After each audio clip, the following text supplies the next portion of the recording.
You ever get that feeling? Like when you unbox some new gadget and it's got this massive instruction manual that's like written in some alien language? Trying to figure out how AI actually works can feel a lot like that. Oh, yeah, definitely. But don't worry, for this deep dive, consider us your trusty AI translators. We're going to break down a super fundamental piece of the puzzle, how an AI system actually functions. Exactly. We're going to put on our teacher hats today and take a look at Clause 7, AI System Functional Overview from the ISO IEC 22989.2022 standard. And even though it comes from a pretty formal document, the ideas packed in here are essential if you really want to grasp what's happening under the hood of any AI. Right, totally. It's not about just reciting the standard word for word. We want to distill it down into something you can use, something that gives you that aha moment. So by the end of this, you'll understand how AI interacts with info, what you can realistically expect from it, all that good stuff. Yeah, think of it as like getting a backstage pass to the inner workings of AI. Love it. Okay, so Clause 7 is structured in a pretty logical way. Why don't we start with the big picture, the general overview in Section 7.1? What's the foundation we should be building on here? All right, so the main goal of this clause, as the standard puts it, is to give you a clear picture of what AI systems do to get a result. No jargon, just the basics. And the core idea is that every AI system, at its heart, has this thing called a model. Okay, a model. Now, that's a term we hear all the time in AI. But in this specific context, what are we talking about? So imagine the model as this internal blueprint that the AI uses to tackle a problem or do some task. It's the engine that processes information and spits out an output. And that output usually comes in the form of a prediction. Okay, I'm following. And the cool part is, those predictions can then trigger a whole chain of events, recommendations, decisions, and actions, either by the AI itself or by a human working with it. Got it. So it's like this domino effect, right? Something goes in, the model does its thing, makes a prediction, and that sets off a whole series of possibilities. Exactly.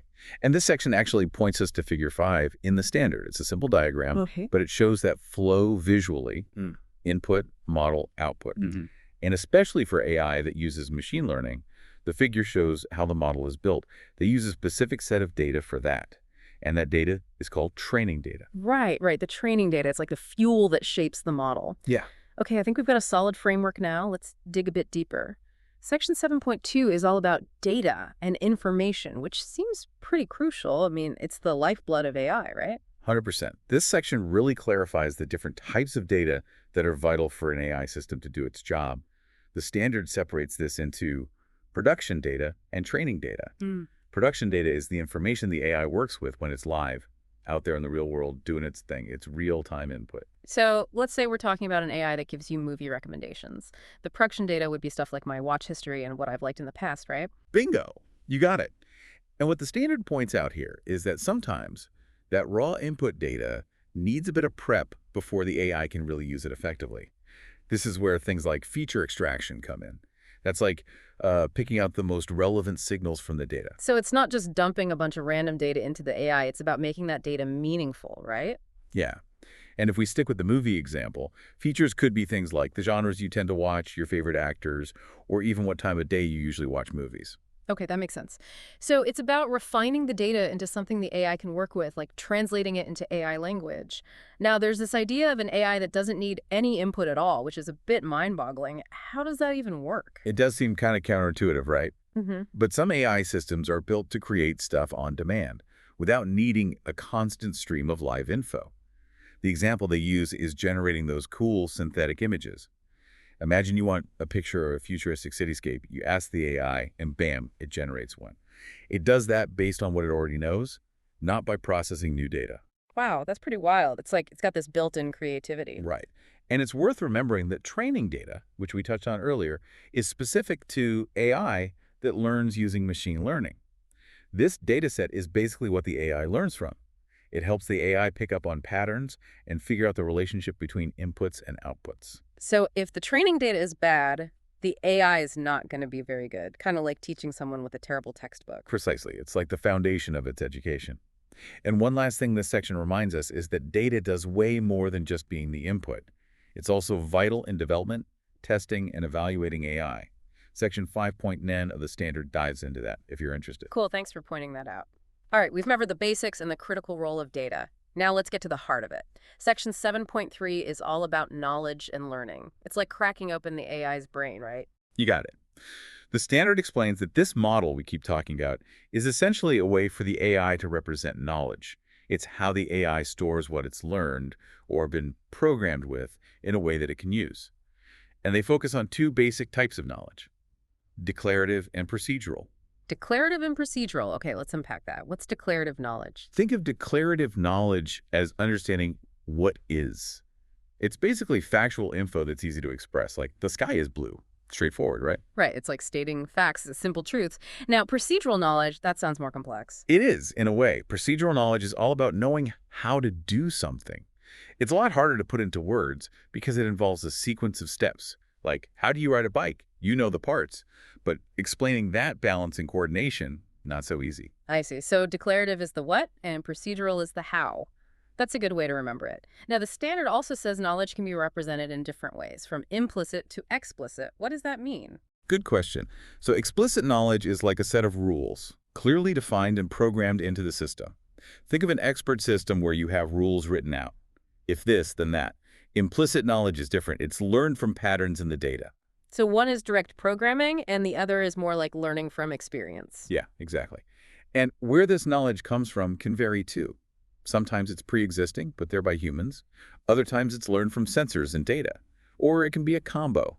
And that brings us to how AI systems are classified based on how they learn. Okay, what are the main categories we should know about? The standard lays out three main types: heuristic systems, ML-based AI systems, and those using continuous learning. Heuristic systems, like those old-school expert systems, don't learn from data. They just run on the rules and knowledge given to them by experts. So it's all about the logic that's been explicitly programmed in. Right. Then there are the ML-based AI systems.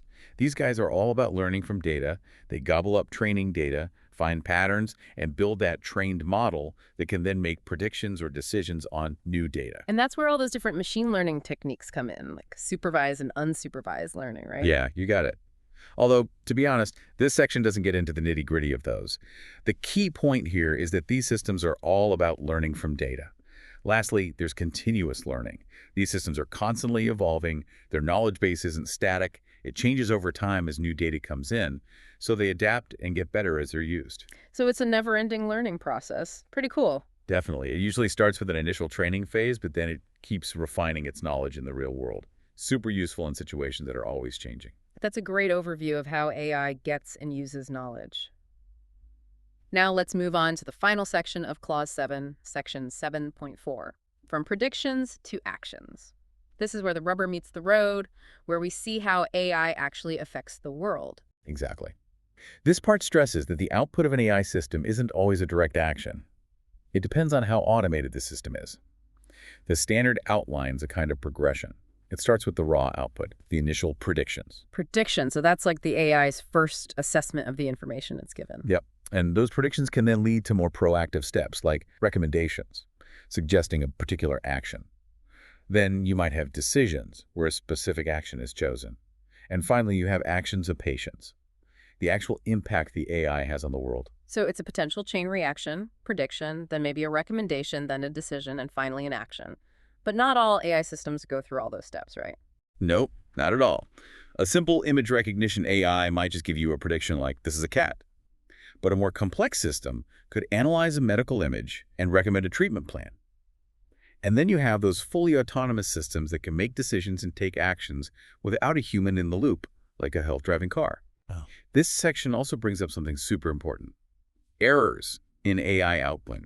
Especially in classification tasks, we have false positives and false negatives. Those are crucial to understand because they can have real-world consequences. Can you quickly remind us what each one means? Sure. A false positive happens when the AI predicts a positive outcome, but it's wrong.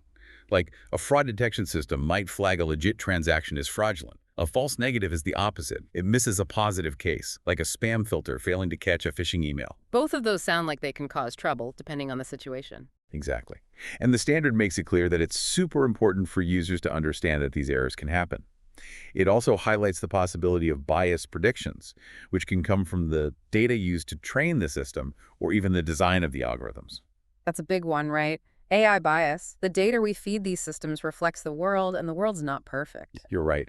And a key takeaway from this section is that all AI outputs are error-prone. They have a probability of being right, not a guarantee. This is a fundamental limitation that both developers and users need to remember, and has big implications for accountability when you're dealing with AI systems that could be wrong. Right, it's a reality check. We can't just blindly trust AI. Now let's break down those terms a bit more. Prediction, decision, and action. Can you give us some real-world examples? Sure thing. As the standard defines it, a prediction is that first output you get when a model is applied to new data. It's not always about predicting the future, though. Think about uploading a sound recording. The AI could predict what musical instrument is playing. Or, as we talked about earlier, it could assess risk. Okay, prediction is the initial assessment. Got it.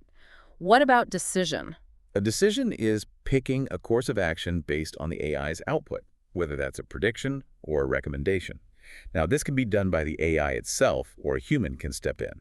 Imagine a hiring platform. The AI might predict which candidates are the best fit based on their resumes. Then, a human recruiter would decide who to interview, using those predictions and other factors. Or, the system might recommend a shortlist, and the recruiter makes the final call. Sometimes the AI might even make that initial decision based on rules that have been set. So there's a spectrum of human involvement, from hands-on to hands-off. Exactly. And even in those highly automated systems, the standard emphasizes that human oversight is crucial. Someone needs to set the rules and keep an eye on things. And lastly, there's action, where the AI's output actually has a real-world impact. In the hiring example, an action might be sending out those interview invites automatically. Or if you think about a robot in a factory, an action would be carrying out a task on the assembly line based on its instructions. The standard points out that these actions can be digital, like updating a database, or physical, like the robot example. I'm seeing how understanding this whole flow, from data to prediction to potential action, really helps us make sense of how AI operates and where human judgment still matters. Definitely. It takes away some of the mystery and shows us where things can happen, where errors might pop up, and where humans need to be involved. Totally. So, to sum up our deep dive into Clause 7, we've looked at how AI systems take in data, process it using a model that represents knowledge, and then generate predictions that can lead to recommendations, decisions, and actions. We talked about the different types of data, the types of knowledge, and that really important idea that AI outputs are probabilistic. And understanding this functional overview, it gives you a solid foundation for really grasping what AI can and can't do, recognizing that probabilistic nature of outputs is key. For sure. Whether you're prepping for a big discussion, trying to get a better handle on the tech you use, or just curious, knowing how AI functions at a basic level is super valuable. Totally agree. We'd love for you to think about the AI systems you encounter every day. What kind of data do they use? What kind of knowledge do they seem to be applying? How do their predictions lead to actions or decisions? And here's a final thought to chew on. If all AI outputs have some level of uncertainty, how does that change how much you trust AI? And what does it mean for how humans and AI will collaborate in the future? It's a big question and one worth pondering.